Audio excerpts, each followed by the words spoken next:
Hello guys, welcome to our Moon Motors YouTube channel. আজি আমি এখন আপোনাৰ Honda Mobilio আনিছো 2015 ৰ ফাৰ্স্ট ওনাৰ গাড়ী হয় একদম শোৰুম কন্ডিশন হৈ আছে গাড়ী 1500 cc ডিজেল ইঞ্জিন হয়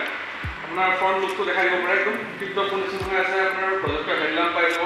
টায়াৰ বিল আপোনাৰ পুৰা 100% বিডি আছে 1500 cc হয় আপোনাৰ ডিজেলত 7 সিটাৰ গাড়ী হয় ভিতৰৰ ইন্টেৰিয়ৰটো দেখাই দিম আপোনাক একদম পুৰা নিট এণ্ড ক্লিন হৈ আছে AC heater power steering power window reverse camera touch screen সব লাগি আছে গাড়ীতে যেহেতু হন্ডাৰ গাড়ী হয় আপোনাৰ ইঞ্জিন বহুত ৰিয়েলিষ্টিক থাকে বিল কোৱালিটিটো আপোনাৰ বহুত ধুনীয়া ভিতৰৰ ইণ্টেৰিয়ৰটো এবাৰ দেখাই দিছোঁ আৰু বেকৰ এবাৰ দেখাই দিব চেষ্টা কৰিম পিছত টায়াৰ প্ৰফাইলটো আপোনাক দেখাই দিব একদম ধুনীয়া কণ্ডিশ্যন হৈ আছে 70-80% বিট আছে এবাৰ চাৰিফালে এবাৰ গাড়ীখনৰ ৱাটাৰ এটা দি দিওঁ আপোনাৰ গুৱাহাটী ৰেজিষ্ট্ৰেশ্যনৰ গাড়ী হয় একদম টিপ-টপ কণ্ডিশ্যন হৈ আছে গাড়ীখন কোনোবা কাষ্টমাৰ যদি আপোনাৰ কম বাজেটত 7 সিটাৰ এখন বিচাৰি আছে তো এখন ল'ব পাৰে ইয়াৰ আস্কিং প্ৰাইসটো ৰাখিছে আমি 395 তাতো নেগোচিয়েশ্যন হৈ যাব প্লাস 1 লাখ টকা ডাউন পেমেন্ট দিলে গাড়ীখন আপোনাৰ ৰিফাইনেন্স ওলাই যাব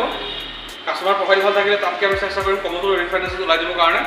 বাকি ইয়াৰ ডিটেইলছ জানিব হ'লে আমাৰ স্ক্ৰীনত দিয়া নাম্বাৰ যোগাযোগ কৰক আজিৰ কাৰণে এইখিনিয়ে থেংক ইউ